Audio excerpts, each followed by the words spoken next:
તો આપણે એક નવા બ્લોગ માટે આવી ગયા છે. અહીંયા આગળ આવવા માટે હું 1.5-2 મહિનાથી એક્સાઇટેડ હતો.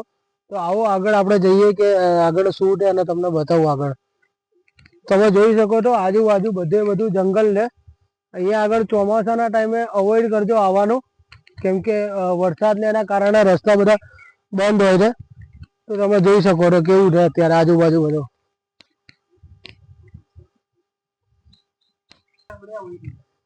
તો મિત્રો આપણે અનએક્સપ્લોર જગ્યા આપણે કરીએ છીએ, કેમ કે એક્સપ્લોર જગ્યા તો લોકોને ખબર જ હોય છે. આબુમાં આવે તો નક્કીને જ છે, અધરદેવી છે, તો આ બધું લોકો જતા જ હોય છે. પણ આજે એક નવી જગ્યા તમે જુઓ, તમે આબુ આવો છો તો એક વખત અહીંયા અવશ્ય વિઝિટ કરજો.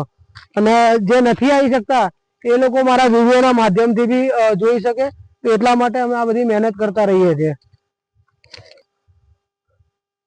આપણા ઇન્ડિયામાં બી એવી વસ્તુ છે કે જ્યાં તમે એક્સપ્લોર કરી શકો છો.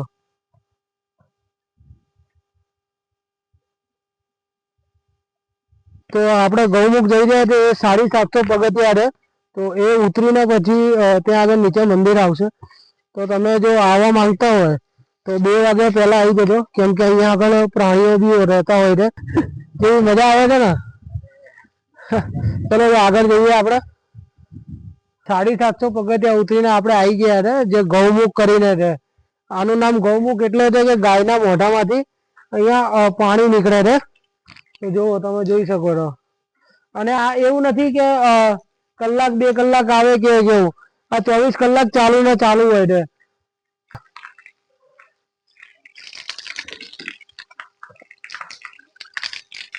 તો મિત્રો આપણે જે આગળ ગૌમુખ જોયું એ ખુદ સરસ્વતીમાં પ્રસન્ન થઈને ત્યાં આગળ ગૌમુખ થયેલું છે.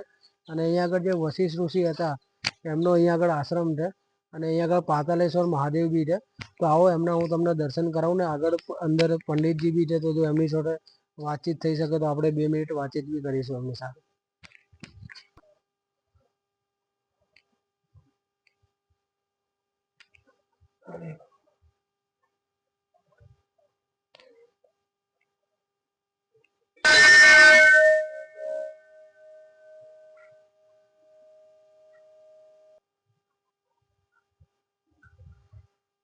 મહાદેવ શંભુ.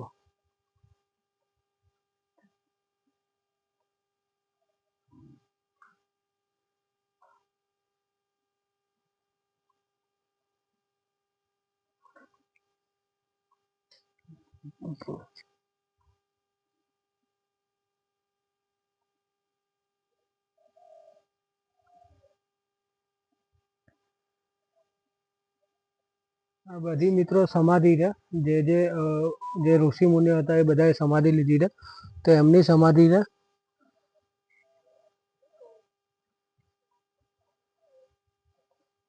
હર હર મહાદેવ. આવો મિત્રો જો મહાદેવ. ઓમ નમઃ શિવાય. ओम त्र्यंबकं यजामहे सुगंधिं पुष्टिवर्धनम् उर्वारुकमिव वन्दनामृत्युर्मुक्षीयमामृता.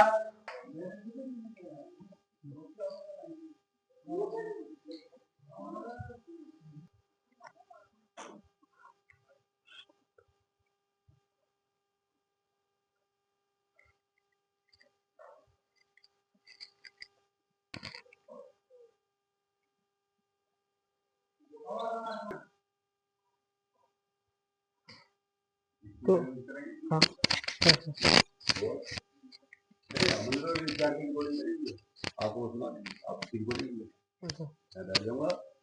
डब्बा चलता रहेगा.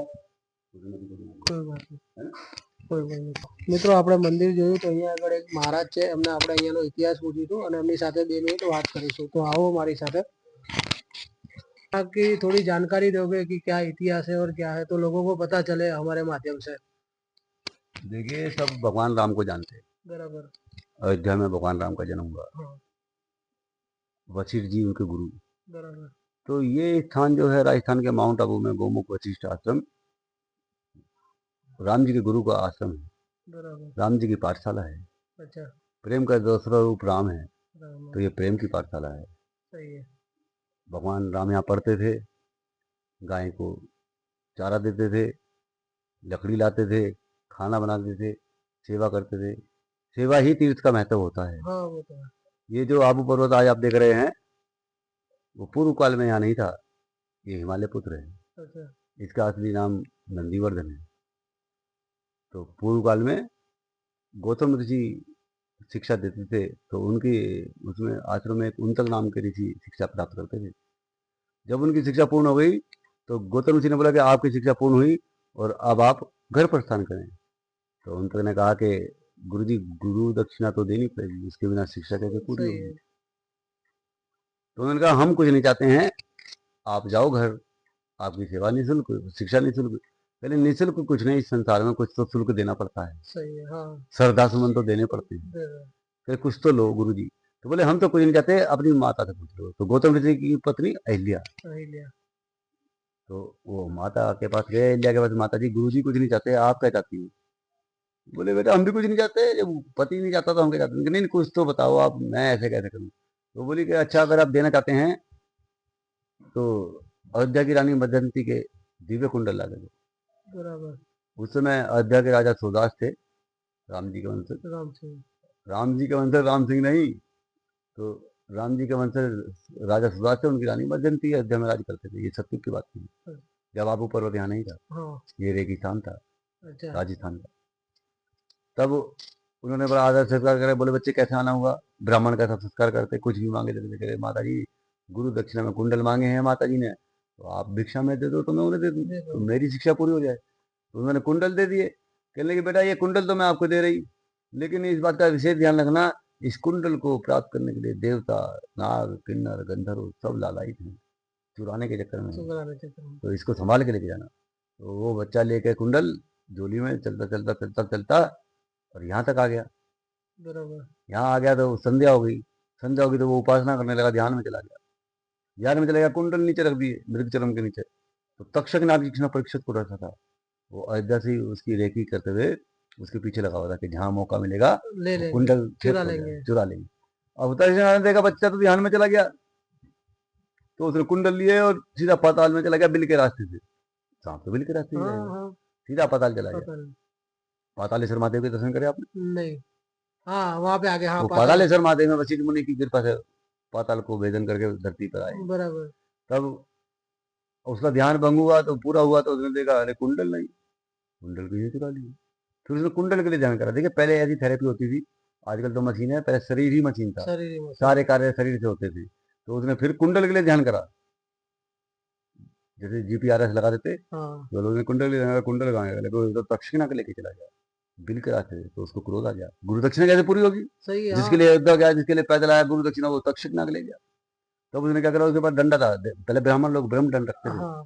तो 35-36 दिन तक वो डंडे से गड्ढा करता, लेकिन कितना गड्ढा होता, थक गया, ना तो कुंडल मिले ना नाग मिला। तो इंद्र भगवान देखते ऊपर से, बोले बच्चे तुम ये क्या करते। पहले ये तक्षक नाग मेरे गुरु दक्षिणा के कुंडल ले गया है और मुझे वो वापस लाने हैं किसी तरीके से, मैं छोड़ूंगा नहीं उसको। तो उन्होंने बोला इस डंडे से कुछ नहीं होगा। कहले फिर कैसे होगा। बोले मैं इसमें अपने वज्र की शक्ति डाल दूँ। तो उन्होंने कहा ठीक है। तो इंद्र ने वज्र की शक्ति उसमें डाल दी डंडे में, और 2-3 डंडे मार दी, पाताल पर्यंत ब्रह्मखाई बन गई। बराबर। ब्रह्मखाई बन गई, तो अब जैसे इस तरह से सुरंग बन गई। तो उन तक जो है अग्निदेव की सहायता से, इंद्र की मदद से जो है गुफा के अंदर गए, बिल के अंदर, और वो कुंडल लेकर तक्षक लगा दो, हमारे कुंडल वापस लेकर चोरी कैसे करे। तो तक्षक को देने पड़े, इंद्र भी साथ में, अग्निदेव हाँ भी साथ में। देना पड़ेगा। अब लोग इसको कथा को कल्पना समझते हैं कि अग्निदेव कैसे साथ हो जाएंगे, इंद्र कैसे साथ हो जाएंगे। तो इंद्र एक मन है, तो आपको किसी भी अंतरिक्ष गुफा में जाना तो मन को मजबूत करके जाना पड़ेगा, सही और मसाल लेके जानी पड़ेगी या टॉर्च लेके जानी पड़ेगी। उस समय बिजली तो थी नहीं, है। टॉर्च, बिजली। तो हाँ। मसाल लेके जाते थे, तो अग्निदेव की मदद से। बराबर। अंडरस्टैंड। हाँ। तो टेक्नोलॉजी में ये बताया जा रहा है कि पढ़ाई लिखाई इसलिए है कि उसको शास्त्र को समझना पड़ता है। सही है। तो अग्नि साथ में रहेगी तो दिखाई देगा, अंधेरे में गुफा में कैसे खोज। चलेगा। हाँ नहीं तो कर। इस तरह उसने अपने कुंडल प्राप्त करे और जो है फिर गुरु माता को दक्षिणा दी। बराबर। ये बात खत्म होगी। लेकिन काम कैसा हो गया, म्यूनसिपलिटी की तरह, पाइपलाइन तो लगा दी लेकिन गड्ढे छोड़ दिए। गड्ढे छोड़ दिए। अब अगर वो गड्ढा हुआ था तो उसको भरना था ना, करना था। लेकिन उन तक ने तो वो गुरु दक्षिणा के चक्कर में आग मीची, और ध्यान, ध्यान कहते ध्यान रखने को, आग मीच के बैठने को नहीं, तो कोई कुंडल लेकर भग जाएगा। सही है। ध्यान कहते चेतना को, सतर्कता को ध्यान कहते, ध्यान रखो। ध्यान। आंख मीच के ध्यान नहीं रखो, खोल के ध्यान रखो। तब वो ख्वाही को ऐसी छोड़ के चला गया म्यूनसिपलिटी की तरह। तब उसमें एक दिन वशिष्ठ मुनि की गाय गिर गई। अब गाय गिर गई तो वो वापस नहीं आई। वापस नहीं आई तो वशिष्ठ जी क्रोधित हुआ, क्रोधित नहीं हो गए, परेशान हो गए परेशान। कि कहाँ गई गाय। शेर भालू चीते घूमते हाँ, जंगल। तो वो ढूंढते ढूंढा तो गाय गड्ढे में है, पाताल पर्यंत गड्ढा है, कैसे आएगी बात। तब उन्होंने ये गौमुख वशिष्ठ सरस्वती हाँ, गौ किया, सरस्वती हाँ, तो सरस्वती माता का आह्वान करा, सरस्वती प्रकट की, प्रभु क्या आ गया है। बोले कि ये गाय गड्ढे में गिर गई, कैसे भराएगी। पहले मैं इसे अपने जल से भर देती हूँ, गाय तैर के बाहर। सिंपल सी थ्योरी है। हाँ, बराबर। तो उन्होंने अपने जल से गड्ढे को भर दिया और गाय तैर के बाहर। तो सरस्वती ने अपना जल फिर वापस ले लिया, फिर गड्ढा हो गया। अब वशिष्ठ जी तो म्यूनसिपलिटी में काम नहीं करते, वो तो गड्ढा नहीं छोड़ेंगे हाँ, पाइपलाइन खोद के। तब उन्होंने कहा कि नहीं, इस एक्सीडेंट की पुनरावृत्ति ना हो जाए, कोई और ना गिर जाए, इसलिए इस गड्ढे को पाट देना चाहिए। अब यहाँ अरावली पर्वत में कोई ऐसा पर्वत नहीं जो उस गड्ढे को भर दे। तो वशिष्ठ जी ने सीधा हिमालय की तरफ गए और हिमालय राज से कहा कि आप कोई पर्वत ऐसा दीजिए जो उस गड्ढे को समतल कर दे, जिससे कोई भी गिर जाएगा, गिर मेरी गाय जाएगा, गिर गई। हाँ, तब हिमालय राज ने अपने बड़े पुत्र नंदीवर्धन को, जो गोवर्धन का बड़ा भाई, हाँ, तो नंदीवर्धन को कहा कि पुत्र आप जाओ और राजस्थान में वशिष्ठ जी के आश्रम में स्थापित हो जाओ, ताकि वो गड्ढा भर जाए, कोई बराबर। गिरे नहीं। तो बोले पिताजी, आपके जैसी हरियाली छोड़ के, आपके जैसी वनस्पति छोड़ के, आपके यहाँ ऋषि मुनि तप करते छोड़ के मैं वहाँ कांटे वाली झाड़ियों में कहाँ जाऊँ, पानी नहीं वहाँ। सही है। तो फिर उन्होंने कहा, अच्युत जी ने कहा कि आप पधारो, मैं अपने भजन से 33 करोड़ देवी देवता, 84,000 ऋषि मुनि सिद्ध और सभी प्रकार की वनस्पति आपके ऊपर स्थापित करूंगा, आप पधारो। और तो तैयार हो गए, लेकिन पर्वत वहां से कैसे आएगा। तो हिमालय राज बोले मुनिराज के इंद्र ने सारे वो पर्वतों के पर काट दिए। पहले पर होते थे, पर्वत उड़ते थे, पहले इंद्र ने सारे पर्वतों के पर काट दिए हैं, तो ऐसे कैसे जाएगा। तो उन्होंने कहा कि आपका एक मित्र है अर्बुदनाग, नंदीवर्धन का एक मित्र था अर्बुदनाग, तो वो उड़ने की क्षमता रखता था और किसी भी पर्वत को अपनी कमर पर रख के वायु मार्ग से आ जा सकता था। तब उन्होंने नंदीवर्धन ने कहा कि मेरे मित्र को बुला लेते हैं, वो मुझे ले जा सकता है। तब अर्बुदनाग को बुला गया। उन्होंने कहा कि सब कुछ तो अर्बुदनाग ने नंदीवर्धन ने मांग लिया है, मुझे क्या लाभ होगा। शास्त्र कहते कि सुर नर मुनि की यही रीति, स्वार्थ काज करें सब प्रीति। कोई भी काम कर रहा था बिना स्वार्थ के नहीं स्वार्थ करा। के नहीं करेंगे। तो वो नाग तो नाग है, उसको दूध पिलाओगे तो काट लेगा। तो फिर भी उसने कहा, भगवान सामने खड़े हैं, कहले क्या चाहते हो। कहले मैं ये चाहता हूँ, अब सब कुछ तो उसके पास है, नंदीवर्धन के पास हाँ, बचा तो कुछ नहीं। कुछ नहीं। तो फिर उन्होंने कहा कि मैं चाहता हूँ कि ये पर्वत मेरे नाम से मशहूर हो। तब नंदीवर्धन ने कहा ठीक है, नाम से क्या होता है, काम होना चाहिए। तब नंदीवर्धन ने हाँ कर दी और अर्बुदनाग उसे अपनी कमर पर रख के गड्ढे में खड़ा कर दिया। और तब से ये आबू पर्वत यहाँ आ गया और फिर त्रेता में राम यहाँ पर आया। यही इस स्थान की महत्ता है ना। और यहाँ एक रात्रि रुकने का फल 1,000 गाय के दान का फल मिलता है। अच्छा, और ये माता सरस्वती जो है, बाद में वशिष्ठ मुनि ने प्रकट करी है। विश्वामित्र जी ने इनको श्राप दे दिया था। अच्छा, एक बार दोनों कुछ बात करते थे, विचार विमर्श करते थे, तो अभी सरस्वती जी ने वशिष्ठ जी का समर्थन कर दिया किसी बात की। तो विश्वामित्र जी क्रोधित हो गए। तो बोले कि तुम्हें बीच में बोलने का क्या अधिकार था जब हम दो लोग बात हाँ, करते थे। आपको बोलने के लिए किसने बोला था। सरस्वती तो बोलती है ना, सरस्वती तो हाँ, वाणी की देवी वो है, तो वो तो वाणी चुप की, रहेगी नहीं हाँ, वो नहीं रहेगी। और बोल के गायब हो जाएगी। सांप की तरह काट के बीच में घुस जाता। वाणी प्रभाव डाल के छुप जाती है। हाँ, तो सरस्वती बोल पड़ी। तो सरस्वती को श्राप देने के तुम बीच में बोली हो, आज से आप खून की धारा बहाओगी। तो सरस्वती रोने लगी। वशिष्ठ जी के लिए, महाराज मैं तो आपकी सेवा करी, गाय को बाहर निकाला और मेरे साथ ऐसा हो गया, बताइए, मैंने तो सही का समर्थन करा था। वशिष्ठ जी बोले, देखिए आपको कुछ नहीं करना चाहिए था, समर्थन क्यों कर रही है आप। बराबर। लेकिन अगर आप चाहती हैं कि आपका श्राप का निवारण हो तो आपको सदा मेरे साथ रहना पड़ेगा। तो सरस्वती ने स्वीकृति दे दी और वशिष्ठ जी ने उनके श्राप का निवारण करा और फिर सरस्वती माता दूध की धारा बने। तो ये गंगा जल है। गंगा, सैकड़ों वैज्ञानिक यहाँ शोध करके चले गए, पार नहीं पाया है। अच्छा, तो परमात्मा का पार किसी ने नहीं पाया है। नहीं पाया। इसलिए ये गोमुख वशिष्ठ आश्रम जो है, राम जी की पाठशाला है। और जहाँ के तीर्थों को बचाओ, बचाओ। सेब रखो। गंदगी कहाँ से आती है। मैं तो रैपर नहीं खाता, मैं तो गुटखा नहीं खाता, तंबाकू नहीं खाता। आप देखेंगे मार्ग में गुटके गुटके पड़े हुए हैं, जबकि सड़क सी बोर्ड लगा रखे हैं, गुटखा तंबाकू निषेध है। वैसे भी बोर्ड भी नहीं लगे तो सनातन धर्म में तीर्थों पे तो प्रयोग ना करें। बाजार, ये तो बाजार की चीजें हैं, बाजार में प्रयोग करो। सही है। अपने घर पे भी प्रयोग नहीं करना चाहिए, बच्चे बिगड़ जाएंगे। सही है, सही है। लेकिन अगर आपने सौगंध दिखा रखी है कि बच्चे बिगाड़ने की, तो इसमें हम क्या कर सकते हैं। तो यही है कि स्थान पे आओ, भजन करो और नेचुरल शांति है, नहीं, प्राकृतिक शांति है, प्राकृतिक। बनाए रखो। जय जय जय श्री जय राम। सिया राम, जय जय